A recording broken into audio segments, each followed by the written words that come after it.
حديث النور والصدق هو الداعي إلى الحق يجمعه البخاري ويهديه إلى الخلق. هنا يا أمة الإسلام تجمعنا لخير كلام سبائك للبخاري مخلدة على الحمد لله رب العالمين والعاقبة للمتقين والصلاة والسلام على سيد الأنبياء والمرسلين سيدنا وحبيبنا وحبيب رب العالمين محمد وعلى آله وأصحابه ومن هدى بهديه إلى يوم الدين.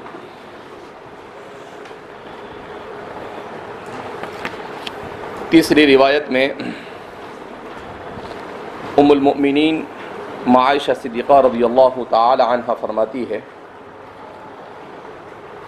اول ما بدأ به رسول اللہ صلی اللہ علیہ وسلم من الوحی الرؤیا الصالحۃ، کہ آپ صلی اللہ علیہ وسلم پر وحی کا آغاز رؤیا صالحہ کے ذریعے ہوا۔ اس سلسلے میں بیان کرتے ہیں کہ الرؤیا کی جو صفت ہے یہ دو لفظوں کے ساتھ آئی ہے۔ بعض روایتوں میں ہے الرؤیا الصالحہ جیسا کہ یہاں پر ہے، اور بعض روایتوں میں ہے الرؤیا الصادقہ، رؤیا صادقہ۔ رؤیا کے سلسلے میں لغت کے اعتبار سے بیان کیا گیا کہ یا تو یہ مصدر ہے فعلا کے وزن پر۔ اب رؤیا کی حقیقت کیا ہے؟ تو رؤیا کی حقیقت کے سلسلے میں فلاسفہ کا یہ کہنا ہے کہ عالم دو ہے، ایک ہے عالم اسفل اور دوسرا ہے عالم اعلی۔ اور جو کچھ دنیا میں ہوتا ہے وہ سب کے سب تمثیلی صورت میں عالم اعلی میں بھی ہوتا ہے اور عالم اسفل میں بھی ہوتا ہے۔ جب عالم اعلی اور عالم اسفل ان دونوں میں کوئی چیز ایک دوسرے کے مقابل، ایک دوسرے کے آمنے سامنے ہو جاتی ہے تو وہی چیز انسان کو خواب میں نظر آتی ہے۔ یہ فلاسفہ کا کہنا ہے، لیکن ہمارے متکلمین نے اسے نکارا ہے، کہا ایسی کوئی چیز ہے نہیں، اس لیے کہ رؤیا کا تعلق یہ لاشعوری سے ہے۔ ایک ہے شعور اور ایک ہے لاشعور، ایک ہے محسوس اور ایک ہے غیر محسوس۔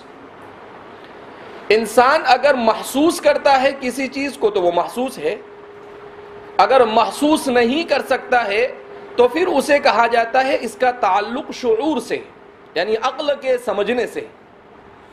اور کوئی چیز اگر عقل سے بھی سمجھ میں نہ آئے تو پھر اسے لاشعوری کہا جاتا ہے۔ تو فرماتے ہیں کہ فلاسفہ ہو یا سائنسداں، ان کے لیے جو چیز موضوع بحث ہے وہ ہے محسوسات، اور بہت تو شعوری اشیاء۔ لاشعور یہ ان کی بحث، تحقیق اور جستجو سے باہر ہے، کیونکہ اس تک ان کی رسائی ہی نہیں ہے۔ تو اس لیے ان لوگوں کا یہ کہنا کہ ہر چیز کی تمثیل یہ عالم اسفل میں ہوتی ہے اور عالم اعلی میں ہوتی ہے، وہ ایک دوسرے کے جب آمنے سامنے ہوتی ہے وہ چیز تو خواب میں نظر آتی ہے۔ کہا یہ دور کی کوڑی ہے، رمیتم بغیر رامین، ایسے ہی اندھا تیر پھینکا ہے انہوں نے۔ اس پر ان کے پاس نہ کوئی دلیل ہے، نہ کوئی ثبوت ہے اور نہ کوئی برہان، خواہ مخواہ ایسے ہی انہوں نے یہ بات ہانک دی۔ اب رؤیا کی حقیقت ہمارے علماء کے یہاں پر کیا ہے؟ اس سے پہلے فلاسفہ کی جدید شکل جس کو ہم سائنسداں کہتے ہیں اسے بھی ہم سمجھ لیتے ہیں کہ سائنسداں اس سلسلے میں کیا کہتے ہیں. تو سائنسداں اس سلسلے میں اولاً تو یہ کہتے ہیں کہ خواب پر بہت زیادہ ہم نے تحقیق اور جستجو کی، مگر کوئی واضح چیز اب تک کے خواب کے سلسلے میں ہمیں سمجھ میں نہیں آئی کہ خواب ہے کیا، اس لیے کہ اس کا لاشعور سے تعلق ہے اور وہ چیز ہمارے موضوع بحث سے باہر ہے. البتہ وہ اتنا بتا سکے کہ خواب یہ ریم سلیپ کا نتیجہ ہے. کہ یہ ریم سلیپ کیا ہوتا ہے؟ تو ان کا یہ کہنا ہے کہ اصل میں انسان کا جو دماغ ہے اس کے دو حصے ہیں. ایک انسان کے دماغ کا وہ حصہ ہے جو بیداری میں کام کرتا ہے، اور دوسرا وہ حصہ ہے جسے ریم سلیپ کہتے ہیں جو انسان کے سونے کی حالت میں کام کرتا ہے. اس لیے کہتے ہیں کہ انسان کے دماغ کا وہ حصہ جب انسان سو جاتا ہے تو بیداری سے زیادہ کام کرتا ہے، بیداری سے زیادہ کام کرتا ہے. اور وہ کہتے ہیں کہ اگر انسان کے بدن کا، انسان کے دماغ کا ریم سلیپ حصہ اپنا کام چھوڑ دے تو اس صورت میں انسان حالت نوم میں یا تو لاتے مارے گا یا ہاتھ ہوا کے اندر پھیلاتا رہے گا. لیکن یہ جو ریم سلیپ ہوتا ہے یہ انسان کے بدن میں حرکت کرنے والے جو اعصاب ہوتے ہیں ان اعصاب کو سگنل بھیجتا ہے کہ بھائی یہ آدمی ابھی سو رہا ہے لہذا آپ سکون سے بیٹھے رہیے. تو اس حرکت کی وجہ سے انسان کے اعصاب یہ چپ چاپ بیٹھے رہتے ہیں. اگر وہ ریم سلیپ حصہ انسان کے دماغ کا یہ سگنل بھیجنا چھوڑ دے تو انسان سوائے ہاتھ زور سے ہلانے اور لات مارنے کے زور سے ہواؤں میں اور کچھ کرے گا نہیں، ڈھنگ سے سوئے گا بھی نہیں. تو کہا کہ یہ قدرت کی بہت بڑی نعمت ہے انسان کے ساتھ کہ انسان تو سو جاتا ہے مگر حالت بیداری میں جتنا انسان کے دماغ کو لوڈ نہیں پڑتا ہے اتنا لوڈ اس کو کہاں پڑتا ہے؟ حالت نوم میں. حالت نوم میں اس کو زیادہ کام کرنا پڑتا ہے اور انسان کے پورے بدن کو اچھی طرح سے کنٹرول کرنا پڑتا ہے. تو یہ سائنسداں یہ کہتے ہیں کہ خواب کے سلسلے میں ہمیں تو کچھ سمجھ میں آیا نہیں کہ یہ ہے کیا. ہاں کہا اتنا سمجھ میں آتا ہے خواب کے بارے میں کہ انسان جو اپنے دن بھر کرتا ہے یا جس چیز کو وہ سوچتا رہتا ہے وہی چیز انسان کو خواب میں نظر آ جاتی ہے. انسان کو وہی چیز خواب میں کیا ہو جاتی ہے؟ نظر آ جاتی ہے. لیکن یہ خواب کی حقیقت نہیں جان سکے. یہ تو اضغاث و احلام ہے، یہ خواب کی ایک قسم ہے. تو اس لیے سائنسدانوں نے اس سلسلے میں اپنا ہاتھ اٹھا لیا ہے اور اپنی عاجزی کا اقرار کر لیا ہے کہ ہمیں اس سلسلے میں کوئی بہت زیادہ تحقیق نہیں اور کچھ نتیجے تک ہم پہنچ پاتے نہیں. اس سلسلے میں حضرات محدثین اور علماء کیا کہتے ہیں؟ تو حضرات محدثین کی مختلف رائے. بعض محدثین یہ فرماتے ہیں کہ اصل میں جو خواب ہے یہ خواب انسان کو تین طرح سے آتے ہیں. ایک تو خواب جس کو کہیں گے الرؤیا الرحمانیہ، رحمانی خواب، یعنی اللہ کی طرف سے انسان کو جو چیزیں نظر آتی ہیں. اور دوسرے ہیں الرؤیا النفسانیہ والشیطانیہ، رؤیا شیطانیہ کہ اللہ رب العزت شیطان کو اتنا ملکہ دیتا ہے کہ شیطان انسان کو خواب میں کوئی چیز بتانے پر قدرت حاصل کرتا ہے. اور تیسرا ہے الرؤیا اضغاث و احلام، جس کو قرآن نے اضغاث و احلام سے تعبیر کیا، پراگندہ خیالات کا خواب میں آ جانا. تو کہا انسان کے خوابوں کی یہ 3 قسمیں ہیں. تو اللہ کی طرف سے ہوتے ہیں خواب جو اچھے خواب ہوتے ہیں انسان کو، یا پھر شیطان کی طرف سے ہوتے ہیں جو برے خواب ہوتے ہیں، اور تیسرے انسان کے اپنے پراگندہ خیالات ہیں جو خواب کی شکل میں انسان کو نظر آتے ہیں. خواب کے سلسلے میں اطباء نے بھی تحقیق کی کوشش کی کہ بھئی یہ خواب کیا ہے. تو اطباء کا یہ کہنا ہے کہ انسان اصل میں عناصر 4 کے مجموعے کا نام ہے. ایک ہے انسان میں صفرا، مادہ صفرا یا عنصر صفرا کہا جاتا ہے جس کو. دوسرا ہے انسان میں بلغم. تیسرا ہے انسان میں دم. اور چوتھا ہے سودا، مادہ سودا یا عنصر سودا. تو ان کا یہ کہنا ہے کہ یہ جو 4 عناصر ہے، انہی 4 عناصر کے غلبے کی وجہ سے انسان کو خواب آتا ہے. اگر انسان پر عنصر بلغم غالب آ جاتا ہے تو اس کو اسی طرح کے خواب آتے ہیں، بیکار قسم کے خواب آتے ہیں. اگر انسان پر عنصر نیند کی حالت میں عنصر دم غالب آتا ہے تو انسان کو لال قسم کی یا لال کلر کی چیزیں نظر آتی ہے خواب میں. اگر عنصر سودا غالب آتا ہے تو انسان کو دھواں ہے اور کالے کلر کی چیزیں خواب میں نظر آتی ہے. اور اگر انسان کو خواب میں عنصر صفرا نظر آتا ہے تو اس سے انسان کو پانی اور اس جیسی چیزیں نظر آتی ہیں. تو یہ اطباء کا ماننا ہے کہ عناصر کا حالت نوم میں ایک دوسرے پر غالب آنا یہ رؤیا کا سبب ہے اور اسی وجہ سے انسان کو خواب آتا ہے.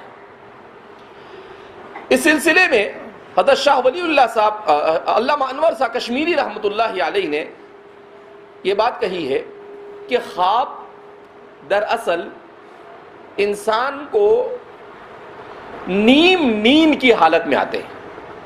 کس میں آتے ہیں؟ نیند کی حالت. کیا مطلب؟ انسان کو جب خواب آتے ہیں اس وقت انسان مکمل نیند میں نہیں ہوتا ہے، کچھ نیند میں ہوتا ہے اور کچھ بیداری میں ہوتا ہے. اسی لیے یا تو خواب سونے کے فوراً بعد نظر آتے ہیں یا پھر خواب انسان کو سو کر اٹھنے سے پہلے نظر آتے ہیں. رات میں بھی انسان کی جب آنکھ کھلنے والی ہوتی ہے تب نظر آتے ہیں. تو کہا مکمل نیند میں انسان کو خواب نظر نہیں آتے. یہ علامہ انور صاحب کشمیری رحمۃ اللہ علیہ نے اپنی تحقیق بیان کی. اور حیرت انگیز بات یہ کہ جدید سائنس نے اس بات کو تسلیم کیا کہ خواب انسان کو مکمل نیند میں نہیں آتے ہیں. انسان جب سوتا ہے اس وقت تو فوراً آتے ہیں، یا پھر انسان جب بیدار ہونے والا ہوتا ہے، جب انسان کی نیند کچی ہو جاتی ہے اور وہ ابھی بیدار ہونے کے قریب ہوتا ہے اس وقت آتے ہیں. اسی لیے خواب کی تعبیر بتانے والوں نے کہا ہے کہ جو خواب انسان کو سوتے ہی فوراً نظر آتے ہیں وہ خواب اضغاث و احلام کے قبیل کے ہوتے ہیں، اور جو خواب انسان کو بیدار ہونے سے پہلے نظر آتے ہیں وہ خواب سچے خواب ہوا کرتے ہیں. ابن سیرین وغیرہ فرماتے ہیں جو تعبیر رؤیا کے ماہر مانے جاتے ہیں تو کہتے ہیں کہ اس طریقے سے خواب کی حقیقت ہوتی ہے کہ الصادقہ والصالحہ وہ خواب ہے جو قبیلا یقظہ سے پہلے انسان کو نظر آتے ہیں، اور جو نیند آتے ہی فوراً نظر آتے ہیں کہا یہ سب کے سب وہ خواب ہوتے ہیں جو انسان سوچتا رہتا ہے وہ نظر آتے ہیں. اسی لیے حکماء کا کہنا ہے کہ خواب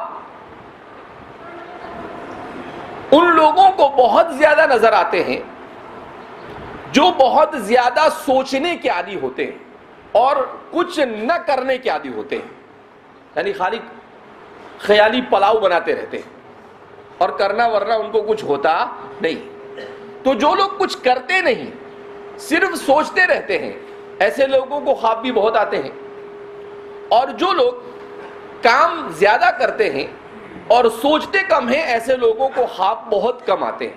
ان کو جو خواب صحیح ہوتا ہے وہی آتا ہے، ورنہ اضغاث و احلام ان کو، اور یہ جو پہلی قسم ہے ان کو اضغاث و احلام ہی آتے ہیں۔ اسی طریقے سے امام ابن سیرین فرماتے ہیں جو لوگ سچے ہوتے ہیں زندگی میں، سچ بولتے ہیں، ان کے خواب بھی سچے ہوتے ہیں، اور جو جھوٹے ہوتے ہیں ان کے خواب بھی جھوٹے ہوتے ہیں۔ تو کہا جو زندگی میں جھوٹ بولتا رہتا ہے ان کو خواب بھی جھوٹے نظر آتے ہیں، اور جو سچ بولنے کا عادی ہوتا ہے اس کو خواب بھی کیسے نظر آتے ہیں؟ سچے نظر آتے ہیں۔ بہرحال اب یہاں پر الرؤیا الصالحہ کا لفظ ہے اور بعض روایت میں رؤیا الصادقہ کا لفظ ہے، تو بعض حضرات نے کہا کہ الصالحہ اور الصادقہ میں کوئی فرق نہیں، دونوں ایک ہی مترادف ہے، اور بعض نے کہا نہیں، رؤیا صالحہ اور رؤیا صادقہ میں فرق ہے۔ رؤیا صالحہ ایسے خواب کو کہتے ہیں جو اپنے اندر حقیقت کے حامل ہوتے ہیں، جو واقعتاً خواب ہوتے ہیں اور من جانب اللہ نظر آتے ہیں، اور رؤیا صادقہ ان خوابوں کو کہتے ہیں جو خواب انسان کو نظر تو آتے ہیں، ہوتے بھی سچے ہیں، مگر اس کا واقع ہونا ضروری نہیں، وہ صرف کبھی نظر آتے ہیں اور اس کے علاوہ اس کی اور صرف مبشرات کے قبیل سے ہوتے ہیں اور اس کے علاوہ کوئی حقیقت اس کی ہوتی نہیں۔ امام کرمانی فرماتے ہیں کہ اصل میں خواب جو ہے اس کی حقیقت یہ ہے کہ اللہ رب العزت انسان کو بعض مرتبہ کچھ چیزیں خواب کے ذریعے سے بتلا دیتا ہے، اور خواب کے ذریعے بتلا کر انسان کی حوصلہ افزائی کی جاتی ہے۔ کبھی ایسا ہوتا ہے کہ انسان بہت برے حالات سے گزرتا ہے، اس پر حالات بڑے کٹھن ہوتے ہیں، ڈپریشن کی زندگی ہوتی ہے، سوچ سوچ کر پریشان ہو جاتا ہے، لوگ اس کو ستاتے رہتے ہیں، تو ایسے موقع پر اللہ اگر اس سے کچھ کام لینا چاہتا ہے یا اس کو آئندہ مستقبل میں کسی چیز کے لیے تیار کرنا چاہتا ہے تو پھر کیا فرماتے ہیں، اللہ اس کو خواب میں اس چیز کی حقیقت بتلا دیتے ہیں، تو اس آدمی کو حوصلہ ملتا ہے اور وہ آدمی ڈپریشن سے نکل کر اپنے مستقبل کی تیاری کرنا کیا کر دیتا ہے؟ شروع کر دیتا ہے۔ تو امام کرمانی فرماتے ہیں اس طریقے سے اللہ رب العزت اپنے عباد الصالحین کو، نیک بندوں کو خواب کے ذریعے سے دنیا میں دین کی خدمت کے لیے اور انسانیت کی خدمت کے لیے تیار کرتے ہیں۔ اور اگر انسان دعاؤں کو سوتے وقت دعائیں نہیں پڑھتا ہے، انسان سوتے وقت اچھے اعمال نہیں کرتا ہے، تو اس صورت میں انسان پر استحواذ شیطان ہوتا ہے، شیطان اس پر غالب آ جاتا ہے، اور ملائکہ حفظہ یہ اس سے تھوڑا سا دوری اختیار کرتے ہیں، تو شیطان کا اثر غالب آتا ہے، تو پھر شیطان انسان کو اپنے تصرف سے کچھ بھی دکھاتا ہے، کبھی غلط چیزیں دکھلاتا ہے، کبھی ڈراؤنی چیزیں دکھاتا ہے، کبھی جنات نظر آتا ہے، کبھی بھوت نظر آتا ہے، کبھی چڑیل نظر آتی ہے، اور کیا کیا انسان کو کہا کہ یہ سب شیطانی اثر ہوتا ہے۔ یہ عام طور پر اس لیے ہوتا ہے کہ انسان جب سونے سے پہلے حصار کر کر نہیں سوتا، سونے سے پہلے دعائیں پڑھ کر اللہ کے حفظ و امان میں جا کر نہیں سوتا ہے، تو عام طور پر ایسے انسان کو ڈراؤنے خواب نظر آتے ہیں۔ کبھی ایسا بھی ہوتا ہے کہ کچھ لوگ سحر اور جادو کے ذریعے سے انسان کو ڈراتے ہیں، اس میں یہ شیاطین اور جنات جو ہوتے ہیں ان کو یہ اپنے تابع کرتے ہیں، اور پھر انہیں مکلف کرتے ہیں کہ اس آدمی کو جا کر خواب میں کیا کرے؟ ڈرائے. تو چونکہ اللہ نے ان کو ایسا ملکہ دیا ہے لہذا وہ اس آدمی کو آ کر خواب میں کیا کرتے ہیں؟ ڈراتے ہیں اور طرح طرح کی چیزیں اسے دکھاتے ہیں جس سے انسان مزید خوف میں کیا ہوتا ہے؟ مبتلا ہو جاتا ہے. بہرحال یہاں پر کیا فرما رہے ہیں؟ اول ما بدأ به رسول اللہ صلی اللہ علیہ وسلم من الوحی الرؤیا الصالحۃ فی النوم، کہ آپ صلی اللہ علیہ وسلم پر سب سے پہلے وحی کا آغاز رؤیا صالحہ سے ہوا. اب یہاں پر ایک سوال یہ پیدا ہوتا ہے کہ یہ رؤیا صالحہ کی مدت کتنی؟ حافظ ابن حجر اسقلانی فرماتے ہیں روایات کو کھنگالنے کے بعد میں اس نتیجے پر پہنچتا ہوں کہ نبی کریم صلی اللہ علیہ وسلم کو رؤیا صالحہ کا آغاز ہوا فی شہر ربیع الاول، ربیع الاول کے مہینے میں، اور آپ پر پہلی وحی کا نزول ہوا رمضان المبارک میں. اس طرح سے ربیع الاول، ربیع الثانی، جمادی الاولی، جمادی الاخری، رجب اور شعبان، 6 مہینے تک نبی کریم صلی اللہ علیہ وسلم کو رؤیا صالحہ اور صادقہ نظر آتے رہے، اچھے خواب آپ صلی اللہ علیہ وسلم کو نظر آتے رہے. پھر یہاں پر ایک سوال پیدا ہوتا ہے، کیا خواب یہ بھی وحی ہے؟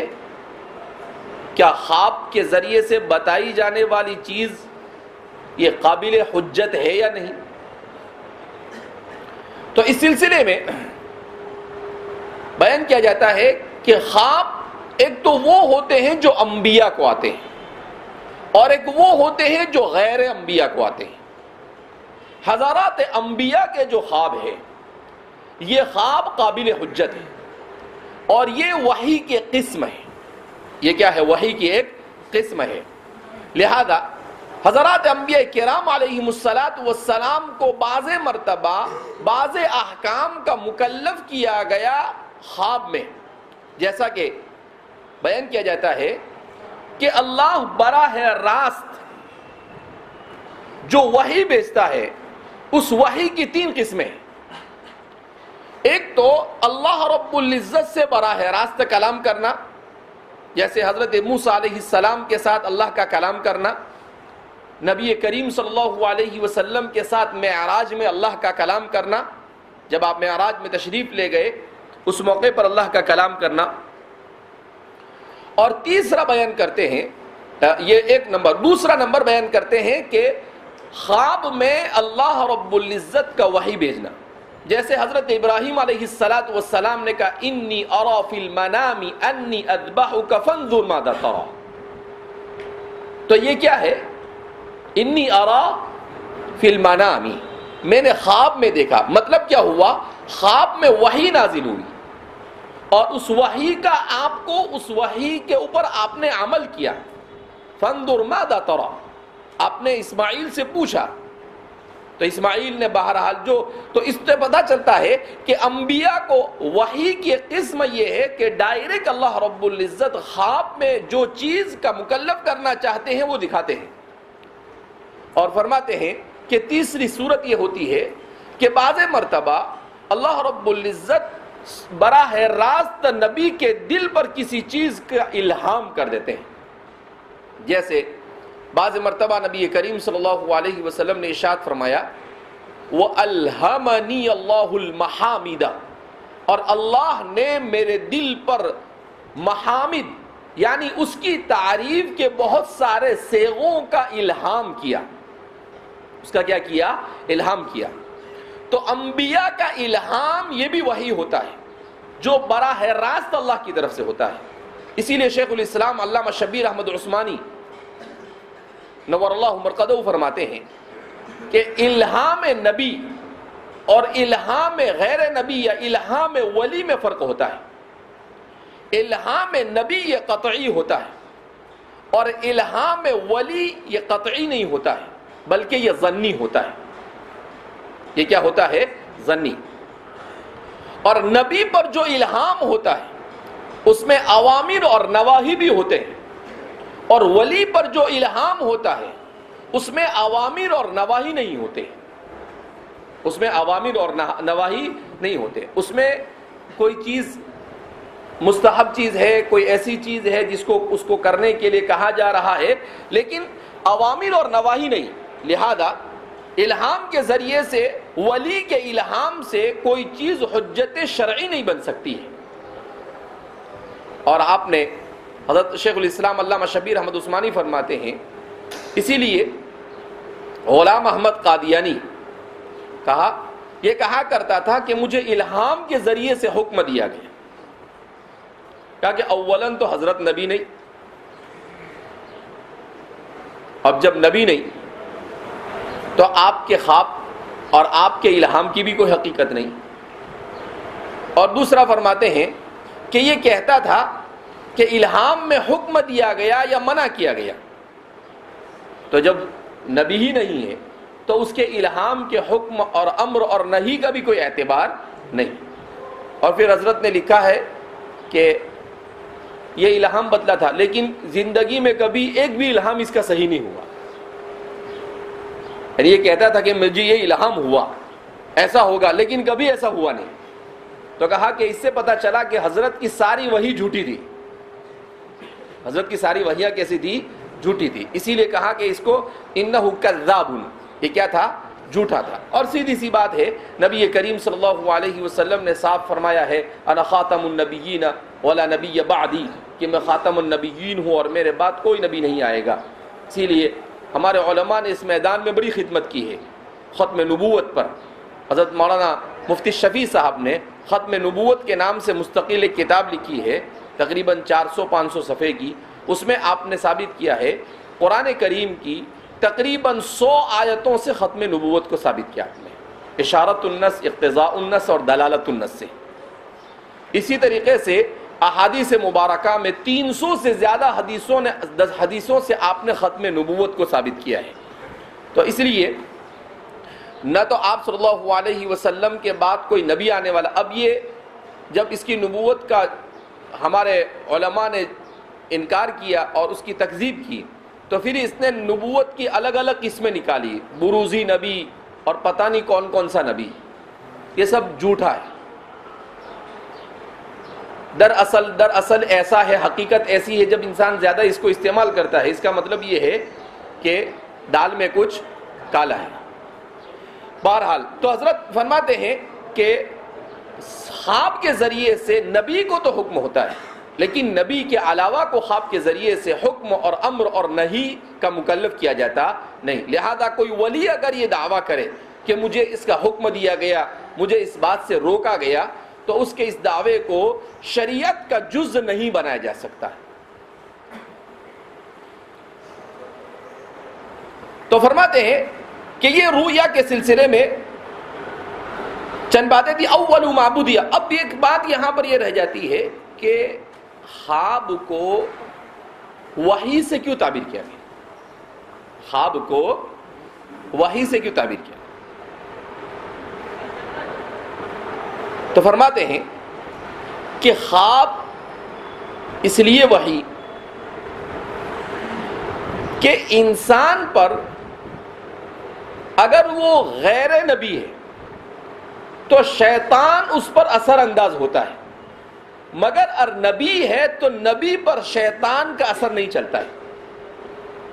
جب اس کا اثر نہیں چلتا ہے تو ظاہر سی بات ہے اسے جو چیز بھی نظر آئے گی وہ کیا ہوگی؟ سچ ہوگی. تو اللہ ہی کی طرف سے, اسی لیے اس کو نبوت کا 46واں حصہ کہا جاتا ہے کہ نبوت کا الرؤیا الصالحہ یہ نبوت کا 46واں حصہ ہے. تو اسی لیے اس کو کہا جاتا ہے. اسی لیے کہا کہ رؤیا صادقہ یہ چلتے رہیں گے. نبوت کا 46واں حصہ کہنے کا مطلب یہ ہے کہ اگر نبی پر اگر یہ نازل ہو تو وحی ہے, نبی کے علاوہ جو صالحین ہیں ان لوگوں پر بھی اس رؤیا صالحہ ہوتے رہیں گے قیامت تک. اور مختلف قسم کے اچھے خواب اولیاء اور صلحاء کو آتے رہیں گے, جس کے ذریعے سے کبھی ان کو اپنے موجودہ حالات میں جو ہے اس سے نمٹنے کی تدبیریں بتائی جائے گی, کبھی ان کو مستقبل قریب میں ہونے والی چیزوں کے بارے میں بتلایا جائے گا. تو اس لیے فرماتے ہیں کہ رؤیا صالحہ کو نبوت کا حصہ کہا گیا، اور آپ صلی اللہ علیہ وسلم کو نبوت کے ملنے سے پہلے رؤیا صالحہ کا آغاز، اس کی حکمت یہ بیان کی جاتی ہے۔ حافظ ابن حجر فرماتے ہیں کہ اس لیے کہ آپ کے اوپر شریعت عظمیٰ نازل ہونے والی تھی، بہت بڑی اور عظیم شریعت نازل ہونے والی تھی، آپ کو اس کے لیے تیار کرنے کے لیے رؤیا صالحہ آپ پر 6 مہینے تک کہ آپ جو دیکھتے تھے بالکل صبح میں ہو بہو آپ کو ویسا ہی نظر آتا تھا۔ اسی لیے سیدنا حضرت عبداللہ ابن مسعود رضی اللہ تعالیٰ عنہ فرماتے ہیں نبی کریم صلی اللہ علیہ وسلم نے ارشاد فرمایا فَإِنِّي أَرَى رُؤْيَا کہ میں خواب دیکھتا تھا اور صبح میں كَفَلَقِ الصُّبْحِ بالکل جیسا خواب میں دیکھتا تھا ویسی ہی وہ چیزیں میری نظروں کے سامنے پیش آ جاتی تھی۔ اور فرماتے ہیں أَمُرُّ عَلَى الْأَحْجَارِ فَيُسَلِّمُنِي میں درختوں کے پاس سے اور پتھروں کے پاس سے گزرتا تھا جس زمانے میں نبوت کے قریب قریب میں پہنچا، تو فرماتے ہیں کہ میں آج بھی مکہ کے ان پتھروں کو اور ان درختوں کو جانتا ہوں جو نبوت کے ملنے سے پہلے مجھے سلام کیا کرتے تھے۔ آپ صلی اللہ علیہ وسلم کیا فرماتے ہیں کہ نبوت کے ملنے سے پہلے کیا کرتے تھے؟ مجھے سلام کرتے تھے۔ ابھی تو یہ آپ صلی اللہ علیہ وسلم کو رؤیا صالحہ کے ذریعے سے نباتات اور جمادات کے آپ کو سلام کرنے کے ذریعے سے آپ کو وحی کے لیے کیا کیا جا رہا تھا؟ تیار کیا جا رہا تھا۔ اول ما بدأ به رسول اللہ صلی اللہ علیہ وسلم من الوحی الرؤیا الصالحة فی النوم، یہاں پر نوم کی جو قید لائی گئی ہے اس کے سلسلے میں حافظ ابن حجر اسقلانی فرماتے ہیں فی النوم کی قید یہ قید اتفاقی ہے۔ امام کرمانی وغیرہ فرماتے ہیں کہ قید اتفاقی نہیں، قید احترازی ہے، اس لیے کہ بعض مرتبہ انسان کو کچھ چیزیں بیداری میں بھی عجیب سی نظر آتی ہے، تو فی النومی کا لفظ لا کر یہ بتلایا گیا کہ بیداری میں اگر کوئی چیز انسان کو ایسی نظر آ جاوے تو اس چیز کا اعتبار نہیں، اس کو رؤیا صالحہ یا صادقہ نہیں کہیں گے۔ رؤیا صالحہ اور صادقہ اسی کو کہا جائے گا جو حالت نوم میں ہو، اور جیسا کہ علامہ انور سا کشمیری فرماتے ہیں کہ حالت نوم بھی کیسی؟ جو نہ مکمل نوم ہو، جس میں انسان کچھ بیداری کے قریب قریب ہو، اس وقت جو نظر آئے اسی کو رؤیا کہا جاتا ہے۔ فَكَانَ لَا يَرَى رُؤْيَا إِلَّا جَاءَتْ آگے خود بیان کر رہے ہیں إِلَّا جَاءَتْ مِثْلَ فَلَقِ الصُّبْحِ فَكَانَ لَا يَرَى رُؤْيَا کہ جو خواب بھی نبی کریم صلی اللہ علیہ وسلم دیکھ لیتے تھے إِلَّا جَاءَتْ مثل فلق الصبح تو صبح کی روشنی کی طرح وہ آپ کے سامنے آ جاتا تھا، آپ کو نظر آ جاتا تھا، جیسا خواب میں دیکھا ویسا ہی واقعہ وہ دن میں کبھی نہ کبھی آپ کے سامنے رونما ہو جاتا تھا۔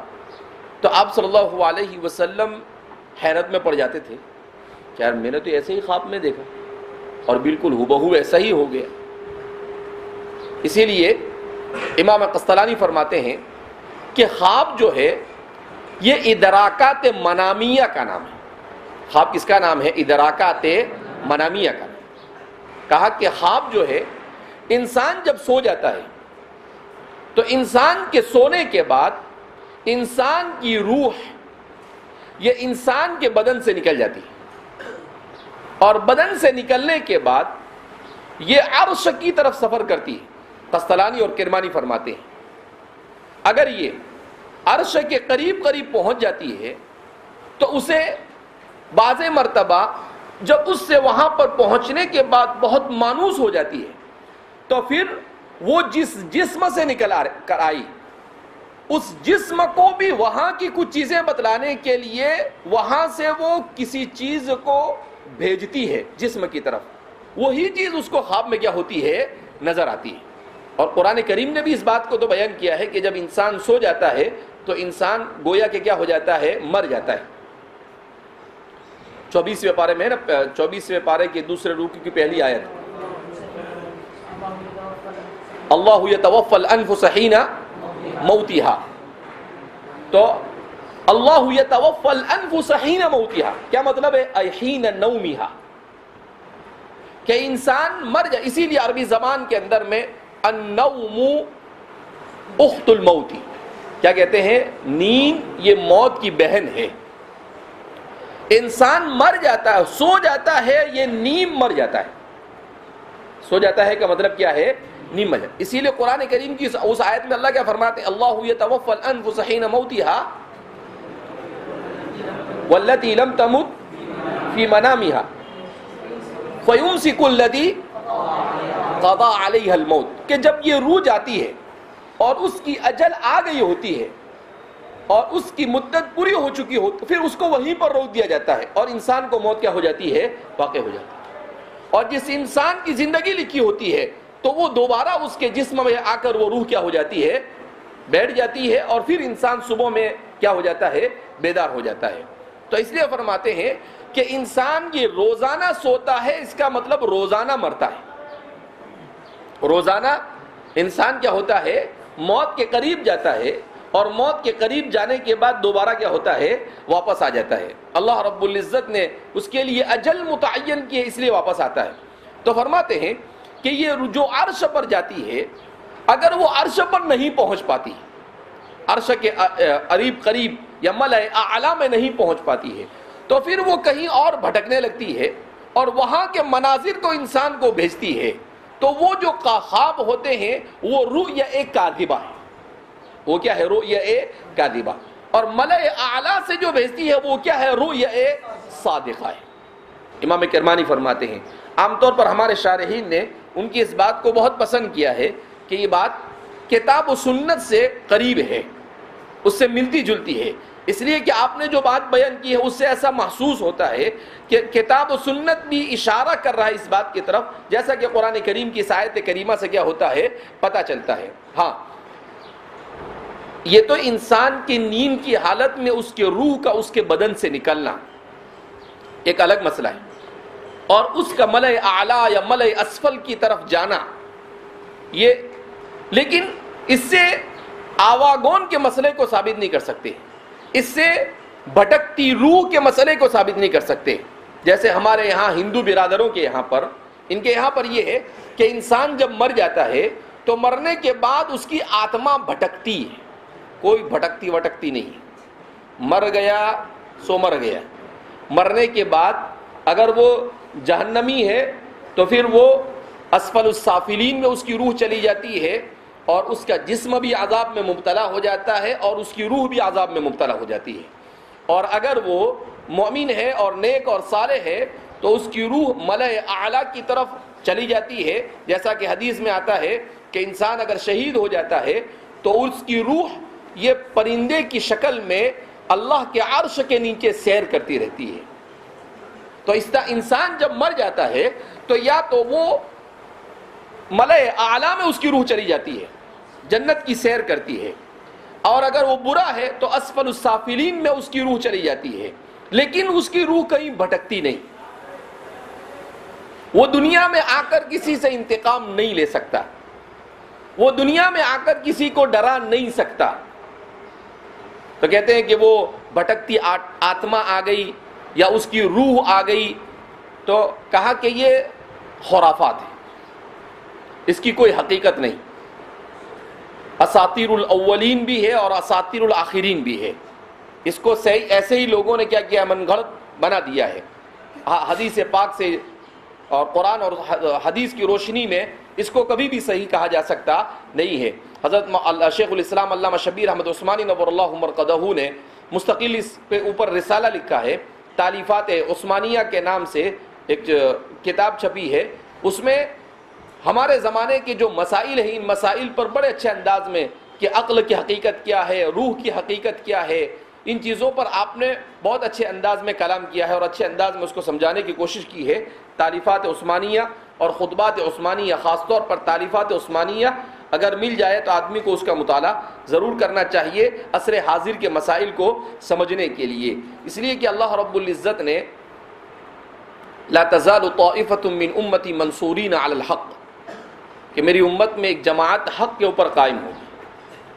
اگر ہم آخری 150 سال کا جائزہ لیتے ہیں تو ایسا سمجھ میں آتا ہے کہ اللہ رب العزت نے خاص طور پر بر صغیر اور عام طور پر پورے عالم میں اسلام کی صحیح طور پر حفاظت کے لیے ہمارے علماء دیوبند کا انتخاب کیا ہے، اس لیے کہ ہر جگہ پر ان کے معاصر نظر آتے ہیں۔ بعض مرتبہ کوئی ایسا بھی سوچتا ہے کہ ہاں دیوبندی ہے اس لیے کچھ زیادہ متشدد دیوبندی لگتا ہے یہ، کہ ہمیشہ ان کے گن گاتا رہتا ہے، لیکن ایسی بات نہیں ہے، یہ حقیقت لا تنکر، اس لیے کہ ہمارے علماء دیوبند نے جو خدمت انجام دی ہے اس کی نظیر قرون اخرى میں کہیں نہیں ملتی، قرون اخرى میں کہیں نہیں۔ آخری 200 سال میں ان کی خدمات، ان کی جو تحریک ہے، اس تحریک نے زندگی کے ہر شعبے پر اثر ڈالا۔ تعلیم کا نظام دیکھو، ان مدارس کے ذریعے سے اصل چیز تعلیم ہے، تعلیم کے ذریعے سے اصلاح عقائد بھی ہوتا ہے، تعلیم کے ذریعے سے اصلاح اعمال بھی ہوتا ہے، تعلیم کے ذریعے سے اصلاح معاشرہ بھی ہوتا ہے۔ تو درس نظامی کا انتخاب کر حجت الاسلام حضرت مولانا قاسم صاحب نانوتوی اور ان کے رفقا حضرت مولانا عابد صاحب، حضرت مولانا ذوالفقار صاحب، حضرت مفتی رشید احمد گنگوہی، ان لوگوں نے، اسی لیے کہتے ہیں کہ جب دارالعلوم کی بنیاد ڈالی گئی تو اس وقت حاجی امداد اللہ صاحب، جن کو سید الطائفہ یا سید طائفۃ دیوبند کہا جاتا ہے، تو ان کو خبر دی گئی کہ حضرت بہت سوچنے کے بعد یہ بات سمجھ میں آئی کہ اب ہم اس طرح سے اس ادارے کو قائم کریں۔ تو جس شخص نے آپ کو خبر دی اس نے کہا کہ حضرت نے فوراً کہا کہ تم کیا سمجھتے ہو، تم ایسا سمجھتے ہو کہ یہ ایک چھوٹا سا مدرسہ قائم کر دیا ہے؟ کہا نہیں، اس کے لیے ہم لوگ 1857 کے پانی پت کی جنگ میں، شاملی کے میدان میں جنگ میں انگریزوں سے جو شکست ہوئی، اس شکست کے بعد چونکہ حضرت حاجی صاحب کو ہمارے علماء نے وہاں بھیج دیا تھا، مکہ مکرمہ، اسی لیے آپ کو مہاجر مکی کہا جاتا ہے، تو آپ وہاں چلے گئے۔ کہا جب سے ہم یہاں پر آئے 1857 کے بعد سے مستقل ہم صالحین کی ایک جماعت ہے جو اللہ سے دعا کرتی ہے کہ اللہ ہندوستان میں اسلام کے بقا کی شکلیں پیدا فرما۔ تو فرماتے ہیں یہ مدرسہ دیوبند کی بنیاد ہندوستان میں قیامت تک بقائے اسلام کا ذریعہ ہے۔ حضرت نے یہ بات فرمائی، کہا تم ایسا مت سمجھو کہ کہا کہ یہ صالحین کی دعاؤں کی برکت ہے، اور کہا کہ اب میرا دل مطمئن ہے کہ اب ہندوستان سے اسلام اور مسلمانوں کو کوئی ختم کر سکتا نہیں۔ تو اس لیے ہم دیکھیں گے کہ تعلیم کے میدان میں ہمارے ان مدارس نے کردار ادا کیا، تعلیف کے میدان میں بھی اہل سنت والجماعت کے لیے ہر علم کے باب میں جو کتابیں ہمارے علماء نے لکھی ہے، دعوت و تبلیغ کے میدان میں بھی، خانقاہ کے صحیح اسلامی تصوف کے میدان میں بھی علماء دیوبند پیش ہے، اور میدان جہاد میں بھی علماء دیوبند پیش ہے۔ کبھی تحریک ریشمی رومال کے ذریعے، کبھی آزادی کے ذریعے، اور بالکل کرنٹ میں حدیث و احادین میں طالبان کے ذریعے سے، کہ اس وقت بھی جو صحیح معنی میں اسلام کو سیاسی میدان میں غلبہ حاصل کرنے کی جو راہ ہموار کی، وہ بھی اللہ رب العزت نے کس کے ذریعے سے کروائی؟ انہی کے ذریعے سے کروائی۔ ورنہ بہت تحریکیں کھڑی ہوئی، عبد الوہاب نجدی کی تحریک کھڑی ہوئی، مودودی صاحب کی جماعت اسلامی کی تحریک کھڑی ہوئی، اور بھی بہت ساری تحریک، لیکن کسی بھی تحریک کے اتنے عالمگیر اور اتنے دور رس اثرات اور نتائج نہیں ہیں جتنے اثرات اور نتائج اس تحریک کے۔ بہرحال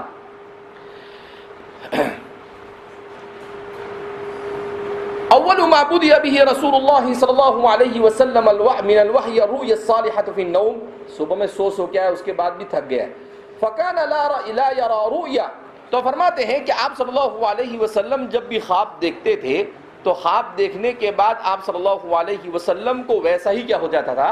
نظر آ جاتا تھا۔ بہرحال